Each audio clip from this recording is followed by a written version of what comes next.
Au Premier ministre Choguel Maïga, qui à la tribune de l'Assemblée générale des Nations unies à New York parle d'abandon en plein vol de son pays par la France, le président Emmanuel Macron, dans un style très peu diplomatique, rétorque une honte qui déshonore ce qui n'est même pas un gouvernement, dénonçant un gouvernement peu légitime issu de 2 coups d'État. Le ton est monté d'un cran supplémentaire entre les autorités maliennes et Paris depuis quelques semaines. Une brouille alimentée par l'idée de l'arrivée des Russes au Mali, aux côtés des Maliens, les mercenaires de Wagner, sur un fond de pression de la CEDEAO, la Communauté économique des États de l'Afrique de l'Ouest, qui demande, qui exige la junte au pouvoir, une transition de 6 mois maximum. Bonjour à tous et bienvenue dans le débat africain qui est ce dimanche à Bamako, la capitale malienne, avec sur ce plateau plusieurs invités, plusieurs personnalités politiques et de la société civile qui vivent eux aussi intensement cette dense actualité. D'abord, maître Fatoumata Sidibé Diarra, avocate au barreau de Paris et du Mali, très impliquée dans les œuvres caritatives et humanitaires à travers son pays. Maître Fatoumata Sidibé Diarra n'appartient à aucun mouvement politique. Bonjour, Maître Sidibé Diarra. Bonjour, Monsieur Foucault. Merci d'être là.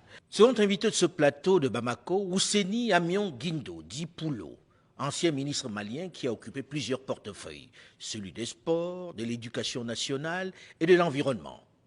Ousseini Amion Guindo, qui a été par 2 fois candidat à l'élection présidentielle, est aussi le président de la CODEM, la Convergence pour le développement du Mali, et de la plateforme Espérance Nouvelle d'Iguiakoura. Bonjour, Monsieur le ministre. Bonjour Alain, merci pour l'honneur que vous nous faites de nous inviter sur votre plateau. C'est un plaisir de vous avoir ici.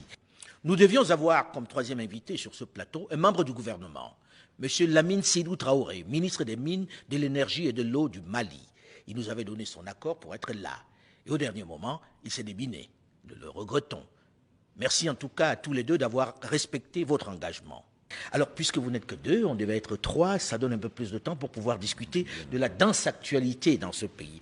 J'ai envie de commencer en vous posant la question de savoir quelle a été votre réaction quand vous avez écouté les échanges peu diplomatiques de ces dernières semaines. Je commence par vous, monsieur. Guindo. Merci Alain.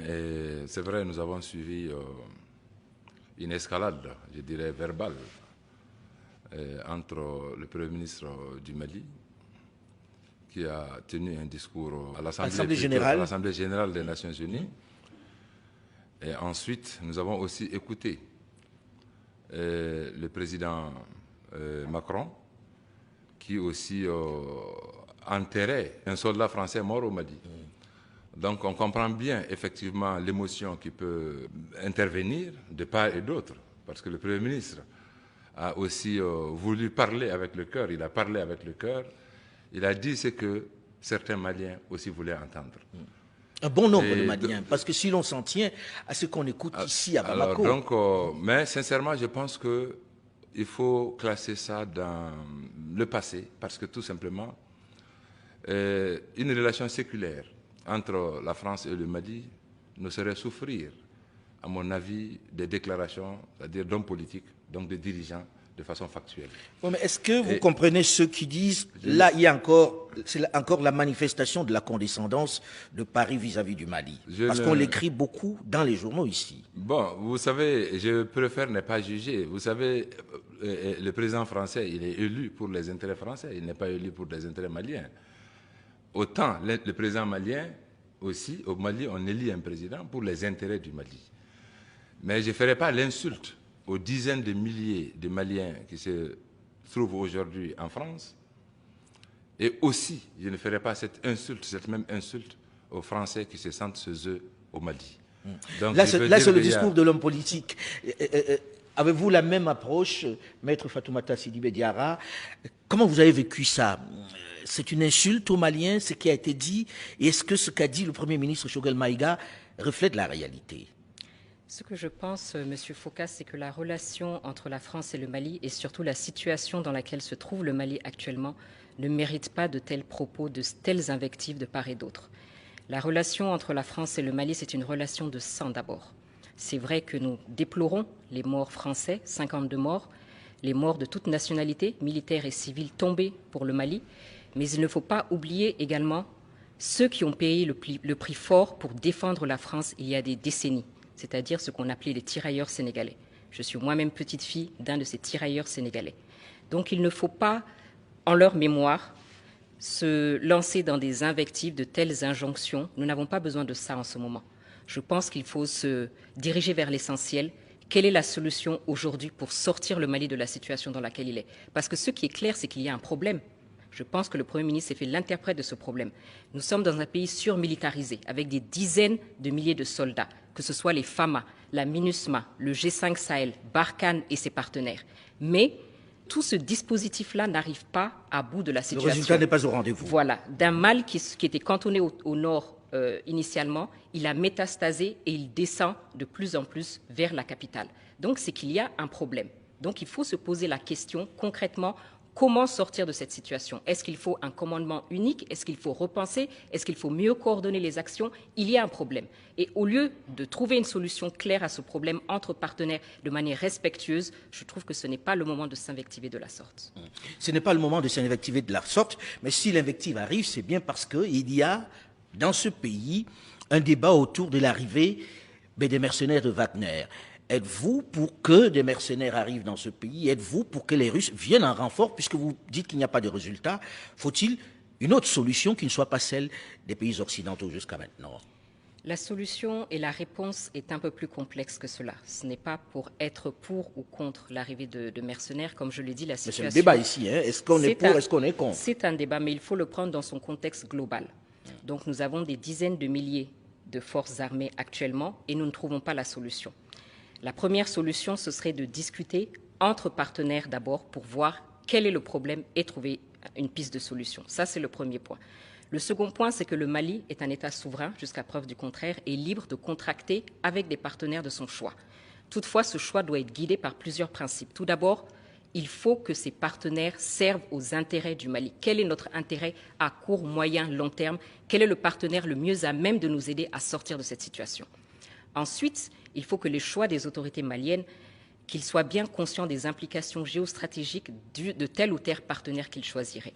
Et moi, jusqu'à preuve du contraire, je n'ai pas vu de document écrit, palpable, qui montre que le gouvernement du Mali a effectivement contracté avec Wagner.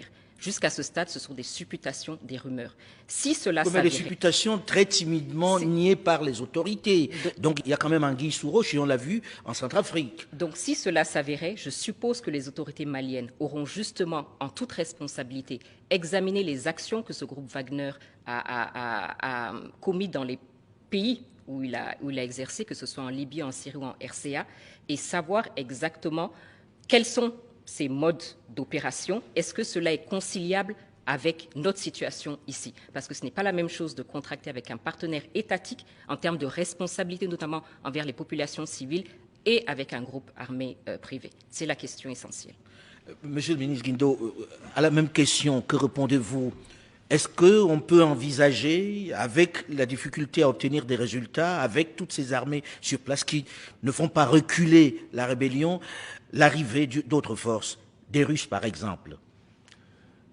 Merci beaucoup. Je tiens vraiment à saluer quand même la volonté des autorités de la transition à vouloir chercher une solution, sinon des solutions pour faire reculer l'insécurité au Mali.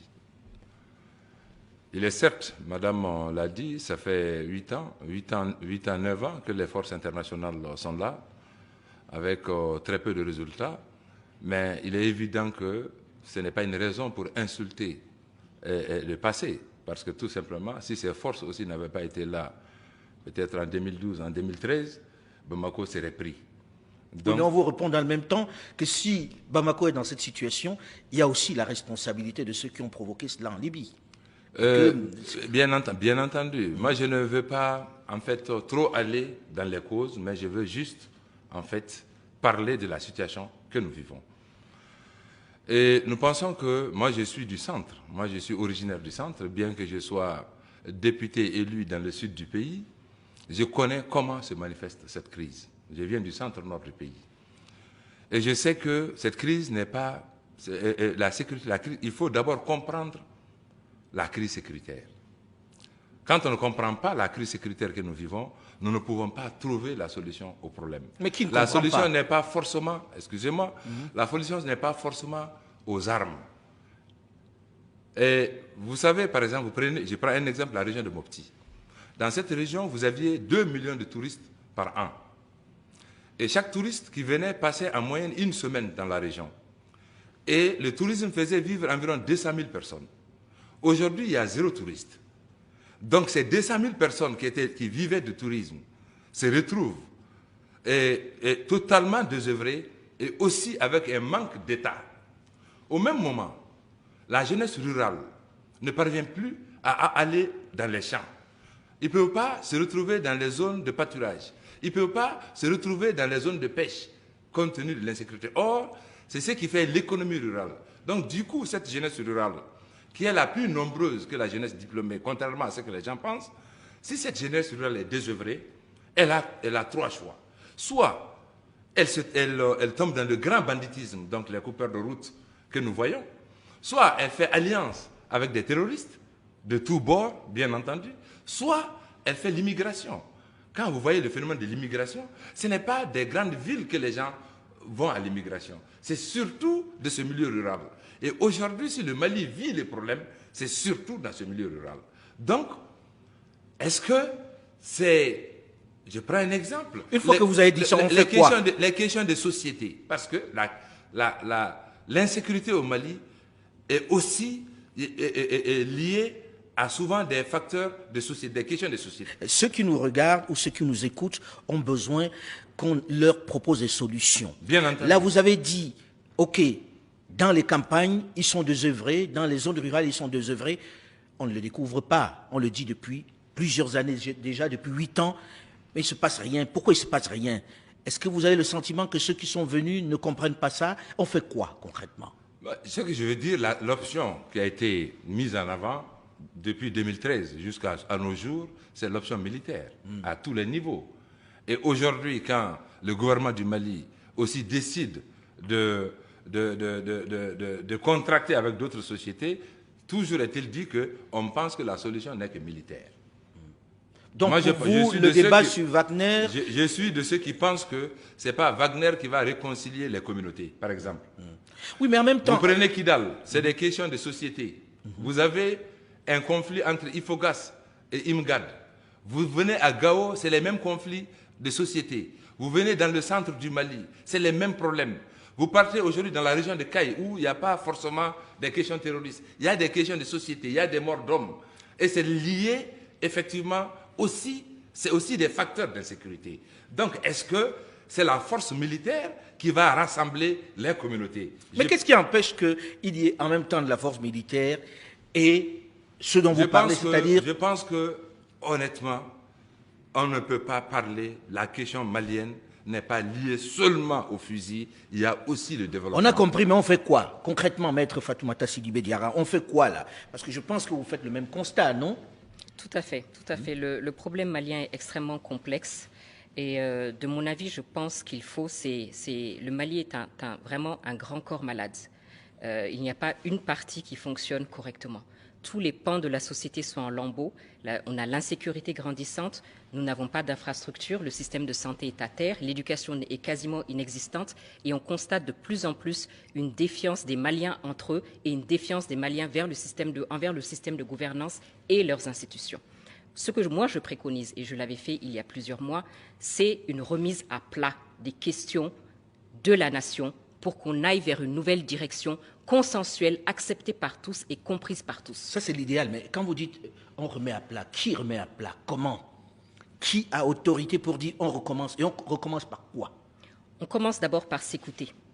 On commence par s'écouter. Quand je dis s'écouter, je ne parle pas de l'élite bamakoise, des intervenants politiques, avec tout le respect que je vous dois, mais du Mali réel, de la population rurale, de la population dans les campagnes, qu'elle nous explique exactement qu'est-ce qu'elle attend de l'État. On a en ce moment les ANR, c'est-à-dire une démarche qui est d'écouter les gens, de se parler. Est-ce que ça ne suffit pas? Et est-ce que ça peut rapporter la paix? Les ANR sont une bonne initiative. Il faut expliquer ce que c'est les ANR. Les Assises nationales de la refondation, de la refondation proposées par les autorités de la transition sont une bonne initiative. Nous avons assisté à la validation des termes de référence il y a quelques jours, mais moi j'irai plus loin que ce qui est proposé. Il faut absolument que ce moment qui est crucial pour la survie de notre État soit un moment d'écoute, d'introspection. Il faut que nous nous donnions une nouvelle respiration à notre vivre ensemble, qu'on ait un nouveau contrat social entre Maliens. Donc ce que moi je propose pour que ces ANR, à mon avis, ne soient pas une grande messe de plus que ce qu'on a connu dans les années et les mois précédents qui n'ont débouché sur rien, que ces ANR donnent la parole, comme je le disais, au Mali réel. Quand je parle du Mali réel, je parle notamment de nos chefs coutumiers et traditionnels, de leurs conseils. Vraiment, ces personnes qui vivent le Mali. Vous n'êtes pas en train de reproposer l'idée de la conférence nationale des années 90? Non, pas du tout. Parce que la démarche sera inverse. Nous irons vers ces populations. Il ne s'agira pas de se réunir ensemble à Bamako, dans des salons feutrés, et dire ce que les uns et les autres ont envie d'attendre. Non. Il s'agira de mettre en place des comités réduits de sociologues, d'historiens et de juristes qui iront sur place pour écouter les Maliens, pour savoir quel type de société ils veulent. Jusqu'à présent, le Malien ne s'est pas approprié la démocratie, le système de gouvernance que nous avons actuellement. Pourquoi? Parce qu'il n'a pas compris d'abord. Donc, la chose la plus importante, c'est que ces ANR se déroulent dans nos langues nationales.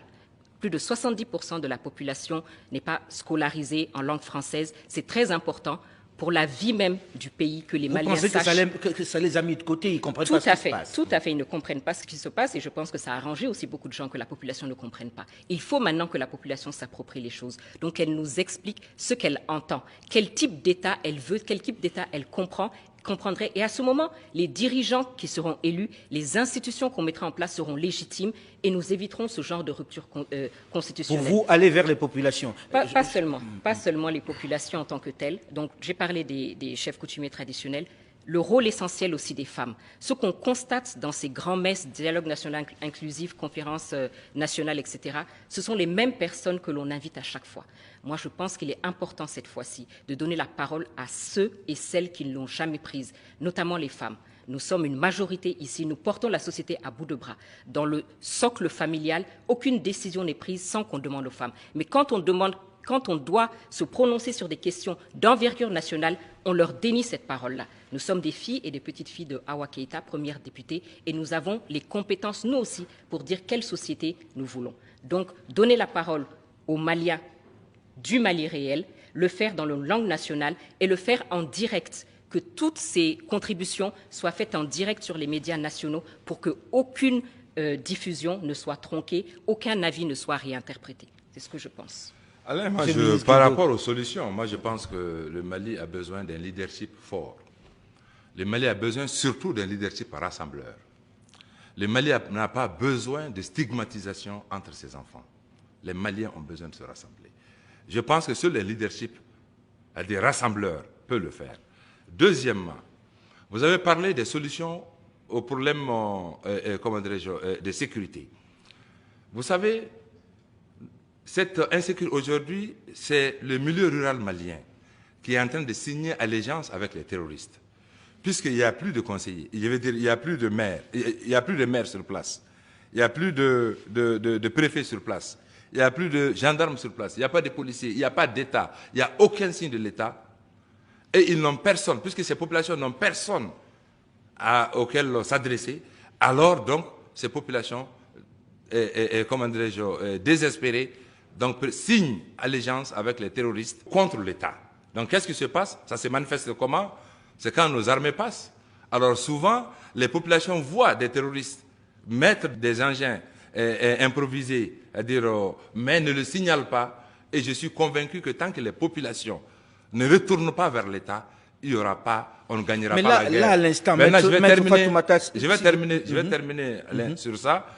Et ça, ces populations ont besoin d'hommes et de femmes en lesquels elles se reconnaissent. Ce n'est pas les diplômes, ce n'est pas, c'est-à-dire, excusez-moi, l'argent. Non, ces populations rurales ont besoin de voir devant elles, à la tête de notre pays, des hommes et des femmes sortis de des entrailles de ce peuple-là, en lesquels ils se reconnaissent.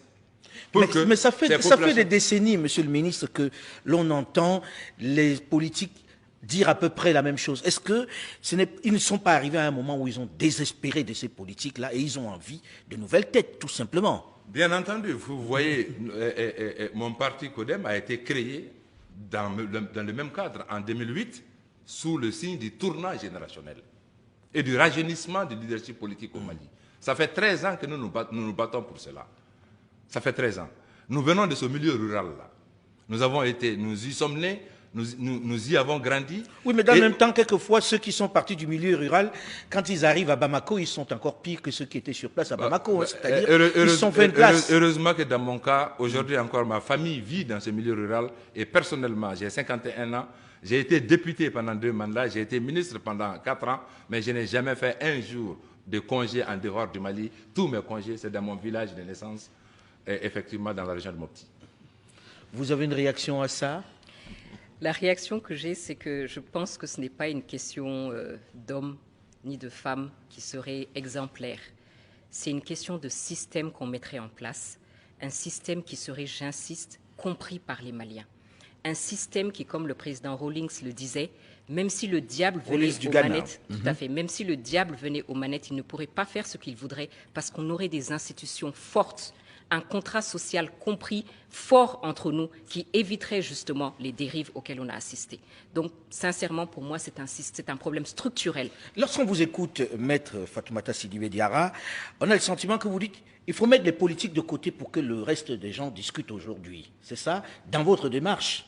Avec tout le respect que je dois aux partis politiques et aux hommes politiques, c'est exactement ce que je pense. Et ce qui me conforte, mais comment on peut faire de la politique sans politique? Ce qui me conforte dans ma pensée, il y a quelques semaines, lorsque nous devions discuter des termes de référence de ces assises nationales qui sont un tournant important pour notre pays, le débat de fond a été occulté par des petites querelles politico-politiciennes. Nous y participons, nous n'y participons pas, mais pourquoi, diable, ne pas laisser les agendas politiques de côté et se diriger vers l'essentiel, le Mali? L'objet du parti politique, qu'est-ce que c'est? La conquête du pouvoir. Mais aujourd'hui, conquérir le pouvoir dans un pays qui n'existe quasiment plus. Donc mettons de côté cela.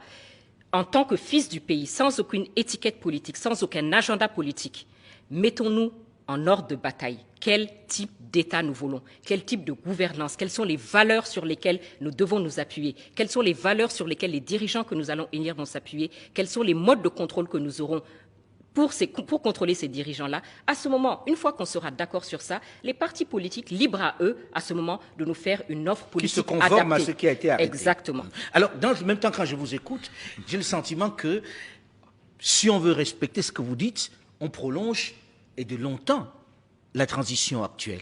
Puisque pour qu'on mette en œuvre tout ce système dont vous parlez, il faut du temps. Monsieur Foka, et de l'argent en plus. Monsieur Foka, pour ce qui est du temps d'abord, moi je pense que quelques mois, à l'aune d'une question de survie et de l'existence d'une nation, cela dans la balance, ça ne pèse pas lourd.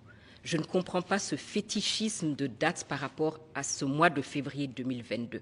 Nous avons compris que notre constitution... C'est la date proposée par la communauté internationale pour tenir une exigence posée par la communauté internationale que nous devons respecter et forcément revenir à ce qu'on appelle l'ordre constitutionnel.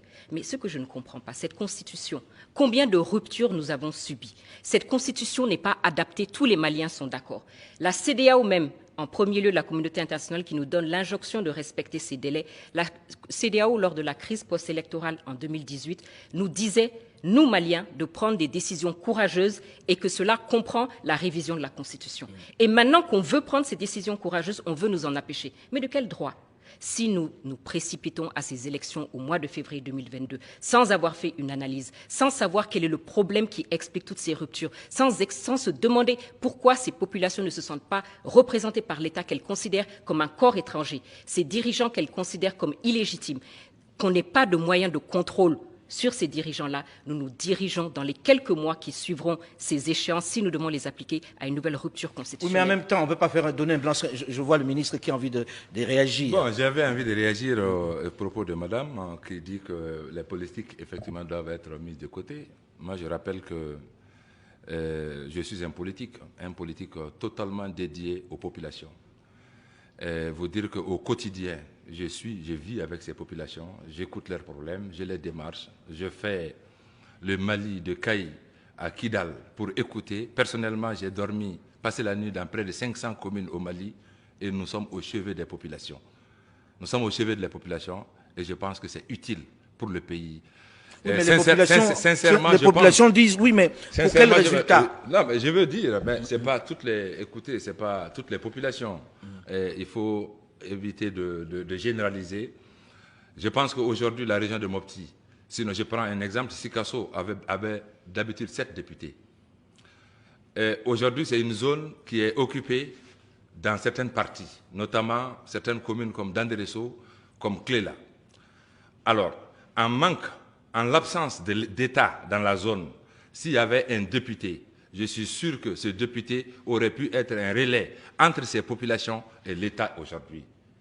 Aujourd'hui, il n'y a pas de député et il n'y a aucun relais entre ces populations à la base et l'État.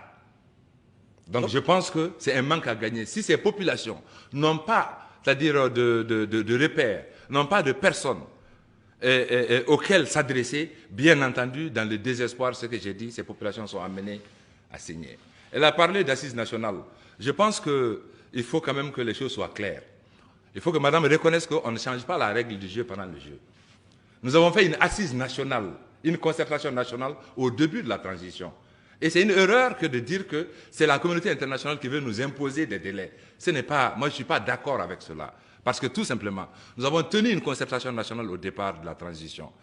De cette concertation nationale que la charte de la transition a été tirée. Donc toute la transition tire sa légitimité effectivement de cette concertation nationale. Donc pour vous, 6 mois c'est suffisant? Non, ce n'est pas 6 mois, c'est 18 mois. 18 mois. C'est 18 mois. Donc la charte a été tirée de cette assise nationale, de cette concertation. Alors, mais vous n'êtes pas en adéquation alors avec la communauté internationale, parce que la communauté internationale, notamment la CEDEAO, la communauté économique des États de l'Afrique de l'Ouest, dit 6 mois. Non, 6 mois, ça c'est par rapport à la Guinée, mais chez nous c'est 18 mois. Moi je considère que chez nous, au Mali, c'est une transition de 18 mois et c'est ce que nous avons décidé. Alors, donc, qu'est-ce qui s'est passé? On ne va pas, parce que tout simplement, il y a eu un nouveau Premier ministre. 9 mois après, alors donc les premières concertations sont abandonnées, on va à de nouvelles concertations, avec de nouveaux objectifs pour la transition. Mais qu'est-ce qui nous prouve que s'il y a un troisième Premier ministre... Qu'ils ne vont pas prolonger. S'il y a un troisième Premier ministre, dans 9 mois encore, que ce troisième Premier ministre aussi ne viendra pas avec son assise. Pour demander 9 mois supplémentaires. Donc honnêtement, nous pensons que nous n'avons pas été, pas par manque de patriotisme, nous sommes patriotes. Et honnêtement, nous avons des leçons de patriotisme à recevoir de personnes parce que nous sommes impliqués au quotidien auprès des populations avec nos moyens. Donc pour vous, pas de prolongation de cette transition. En abandonnant, je veux dire, nos foyers, comment dirais-je, nos familles, à dire... Ouais, ça, c'est le rôle de l'homme politique. Ça, c'est le rôle de l'homme politique, j'ai envie de dire, monsieur le ministre. Mais en même temps, lorsqu'on écoute monsieur le ministre, on dit, lorsqu'on écoute monsieur le ministre, il dit, on avait décidé 18 mois. Là, on ne va pas donner du temps supplémentaire encore parce que s'il arrive un autre Premier ministre, il peut demander 18 autres mois. Est-ce que vous n'avez pas le sentiment que vous leur faites un blanc-seing à cette junte qui arrive? Est-ce qu'il ne faut pas arrêter le délai qui existe déjà et mettre en œuvre ce que vous dites pendant cette période? Monsieur Foucault, il ne s'agit pas de donner un blanc-seing à qui que ce soit. Il s'agit de mettre en œuvre la volonté de changement du peuple malien. Et ça, personne ne peut le dénier. Personne, homme politique, société civile, Malia Landa, nous voulons tous ce changement-là. Mais il suffit de regarder ces dernières années, l'évolution, pour ne pas dire le retard accumulé par notre pays. Et donc, il faut, parce qu'on a dit qu'il fallait 18 mois, continuer, aller droit dans le mur. On a les mêmes problèmes qu'on n'a pas résolus et on continue comme si de rien n'était. Moi, c'est quelque chose que je ne peux pas comprendre. Vraiment, quand on voit la situation du pays, on ne peut pas comprendre ça. Le pays a soif de changement. Comment mettre ce changement en œuvre? C'est la première question. La deuxième question, c'est que ce n'est pas une prolongation perpétuelle. Ce n'est pas un blanc-seing qu'on va donner aux autorités de la transition. Il y a 2 choses à mettre en œuvre de manière complémentaire et concomitante. La première chose, ce sont les assises nationales, comme je l'ai dit, en donnant la parole au Mali réel, qui nous disent exactement quelle société il veut. Sur cette base, les sociologues, historiens, juristes, nous produirons une sorte de livre blanc qui va nous expliquer quel type de société sera compatible avec nos valeurs et notre histoire. Ce sera le fondement de notre Constitution. Pour vous, il faut remettre les compteurs à zéro. Ça, c'est le premier pan, tout à fait. Ça, c'est le premier pan. Le second pan, c'est la situation sécuritaire que nous vivons actuellement. Et les autorités de la transition n'ont pas besoin d'assises nationales pour faire face à leurs responsabilités sur ce plan-là. Là, elles peuvent et doivent mener une lutte sans merci contre ces maux en termes d'insécurité, de terrorisme, etc. et se diriger vers ça. Donc nous avons deux actions. Les assises nationales pour déterminer ce que sera le Mali dans les prochaines décennies et accepté par tous, et la lutte contre la sécurité. En combien de temps, Maître Fatoumata Sidibé Une Diarra? fois que nous aurons ces assises nationales, au sortir de ces assises nationales, avec une vision claire de ce que nous voulons, les autorités devront nous produire un chronogramme précis de la mise en œuvre de ces modifications-là. Oui, mais ce que vous dites, le chantier dont vous parlez, ça prend combien de temps? Non, ce n'est pas un chantier qui va prendre des années. Ça, c'est le premier point. Et le second point, c'est que je ne comprends pas pourquoi se précipiter, se limiter dans le temps, combien de mois, combien de semaines, combien de jours. Mais nous avons vécu combien de décennies dans ces problèmes? Ce n'est pas en 2 jours qu'on va les régler. Alors, quand on parle de tout ça, ça coûte de l'argent. Ça coûte de l'argent, Maître Fatoumata Sidibé Diarra. Déjà, on a du mal à financer la guerre. Comment on finance ces états généraux, je ne sais pas comment vous appelez ça, mais ce dialogue national? Monsieur Foka, quand on veut quelque chose, quand on a un but en tant que responsable, on trouve les moyens d'y arriver. Lorsqu'on a eu, par exemple, le phénomène du coronavirus il y a quelques années, un fonds a été mis en place et des Maliens ont contribué parce qu'ils croyaient en cette cause. Je suis sûre que si on demande aux Maliens s'ils croient en une cause, même de participer, ils le feront. La seconde chose, les partis politiques, on en revient, mais nous finançons, malgré la situation déplorable de notre économie, nous finançons les partis politiques qui, entre 2013 et 2018, se sont partagés 14 milliards de francs CFA. Et en ce qui concerne également ces assises, ça se fera dans un esprit d'économie. Il ne s'agit pas de rassembler des centaines de millions de personnes ici au Palais des Congrès contre des perdièmes grassement payés. Il s'agit de déléguer cette équipe de professionnels dont je parlais, sociologues, historiens, juristes, auprès de ces populations. Donc cela amène un abaissement significatif des frais. Mais on ne peut pas faire d'omelette sans casser les œufs. Nous avons une situation déplorable. Il faut y faire face en toute responsabilité. Monsieur le ministre. Bon, ce que je voudrais juste ajouter, c'est que je suis d'accord en partie avec ce que Madame dit. Et quand elle dit que cette assise nationale de la refondation, donc telle que imaginée actuellement, est inopportune. C'est ce que je comprends, d'après ce qu'elle a dit. Parce qu'elle pense que les assises doivent être faites sur la base, c'est-à-dire d'experts qui se rendront sur le terrain pour écouter les populations à la base. Or, ce que je pense, ce que je vois actuellement, ce qui se passe actuellement à Bamako, donc vous conviendrez avec moi que est non seulement inopportun et aussi outrancièrement dépensière. Ce ne sont pas les conclusions des TDR. Les TDR ont bien conclu que ça se conduira au niveau des cercles, des communes et de la capitale. Je sais, parce que même au niveau du dialogue national inclusif, voilà, c'est ce qui a été dit. Malheureusement, maintenant, moi, ce que je ne comprends pas, comment est-ce qu'on peut dire que pour des questions de sécurité, qu'on ne puisse pas aller aux élections, mais qu'on pense avoir les moyens d'aller dans mon village où moi je ne peux pas aller? Comment vous pouvez envoyer des experts à dire dans ces villages pour aller écouter des populations recensées, c'est-à-dire sur 703 communes. Sur 703 communes, plus peut-être les communes de la région de Taoudeni qu'on vient d'ajouter, plus les communes de la région de Menaka qu'on vient d'ajouter. Donc, je ne sais pas comment est-ce qu'on va faire, à dire, effectivement, dans l'espace et dans le temps. Monsieur... Pour moi, ce qu'elle vient de dire est digne d'un programme politique. Est digne d'un programme politique, et il serait important que, effectivement, puisqu'elle a dit que c'est indispensable que tout le monde se mette ensemble pour aller dans le même sens, je pense qu'il y a ce qu'on veut. Il est plus simple de changer ses désirs que l'ordre des choses. L'évidence aujourd'hui, c'est que les Maliens sont divisés. Et le leadership qui existe n'a pas permis de rassembler les Maliens autour des mêmes objectifs. Ça, c'est une réalité. Donc, il n'y aura pas forcément cohésion autour de ce que vous pensez, de ce que vous dites. Et les élections, pour nous, aujourd'hui, nous sommes sur le banc de la communauté internationale. Ça, c'est une réalité. Parce que, tout simplement, sans élection, contrairement à ce que nous pensons et à ce que nous faisons croire, il y a des pays qui ne peuvent pas travailler, c'est de leur constitution, c'est leur peuple, qui ne leur autorise pas à travailler avec des régimes d'exception. Alors, elle va vous répondre là-dessus. Deux points. Oui. Pour ce qui est donc des assises nationales au niveau local, les TDR ont bien indiqué, comme je l'ai dit, que ça se déroulerait au niveau des cercles, des communes, etc. Donc, il y a bien une délocalisation au niveau local. Ensuite, je n'ai pas dit il met l'accent sur le fait il met l'accent sur le fait qu'il existe des endroits où l'État n'arrive pas à aller. Oui, mais sur ce point, j'avais dit que les élections ne se tiendraient pas pour des questions de sécurité, mais qu'on pourrait se rendre malgré ces mêmes questions de sécurité sur place. Je n'ai pas dit ça.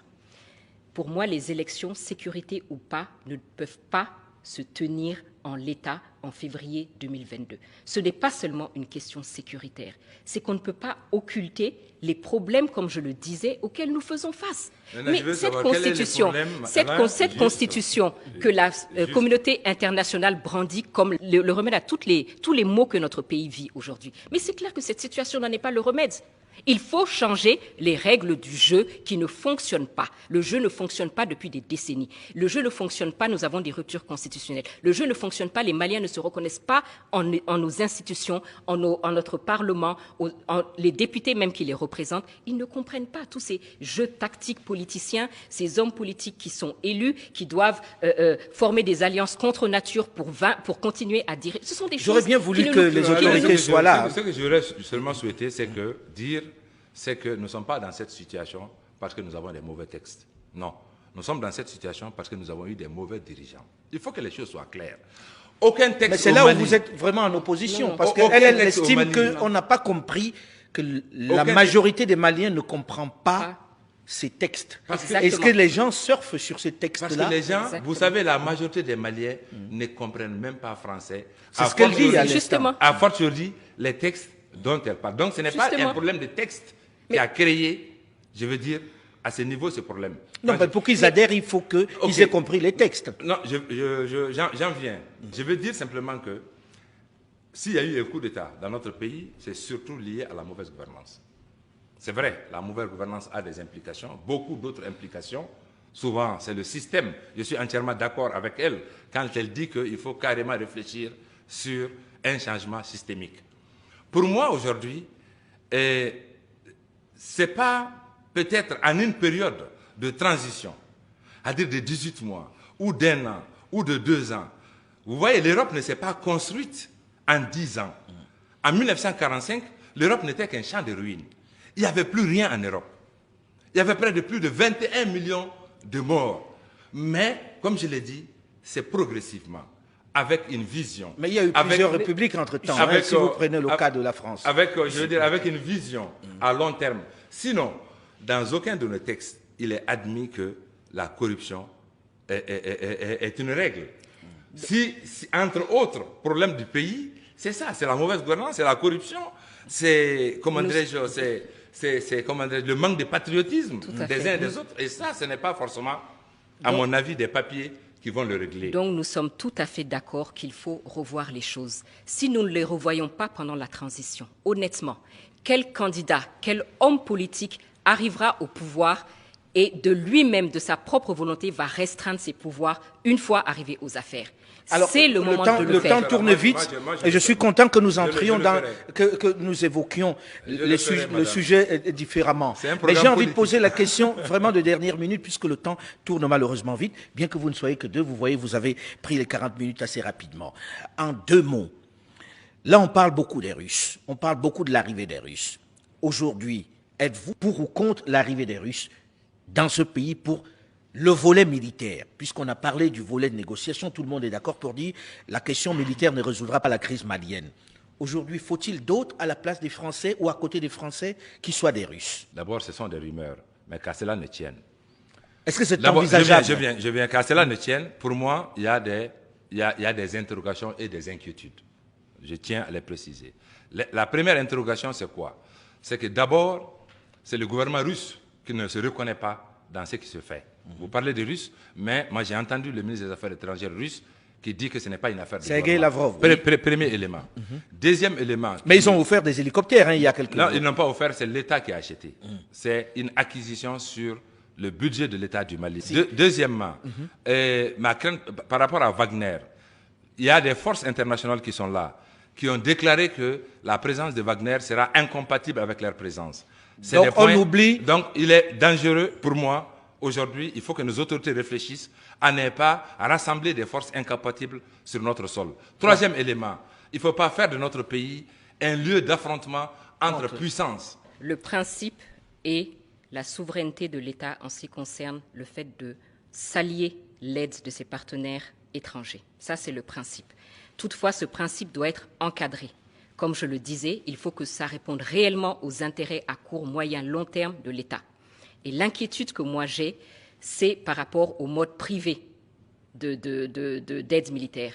Je serais plus rassurée si le Mali discutait clairement avec l'État russe. Je ne parle pas des démembrements privés, avec l'État russe, sur la base notamment des accords que nous avons depuis 2019, clairement. Donc à ce moment-là, il n'y aurait pas de blocage en termes de géopolitique, puisque ce serait avec un autre État souverain que le Mali discuterait. Qu'on contracte d'État à État. D'État à État. Mais ce n'est pas interdit si c'était les Russes. Il y a des coopérants russes déjà, et cela depuis l'indépendance, donc cela n'a pas posé de difficulté lorsqu'il s'agit de l'État russe. Puisque le Mali, du temps de Modibo Keïta, appartenait au bloc de l'Est pendant la guerre froide. Merci en tout cas, madame, monsieur, d'avoir accepté de venir débattre ici. Et puis bon courage, on espère que vous parviendrez à trouver une solution pour mettre fin à cette crise dans ce pays. Le débat africain s'est terminé pour aujourd'hui. Delphine Michaud, Olivier Raoul et Alain Foka, nous vous donnons quant à nous rendez-vous la semaine prochaine, même heure, même fréquence. La réalisation de ce magazine était signée Sébastien Faye, avec à ses côtés Olivier Raoul, Boukari Tchoulenta et Ibrahim Sanogo. Dans un instant, une nouvelle édition du journal sur Radio France Internationale. Restez à l'écoute et à très vite.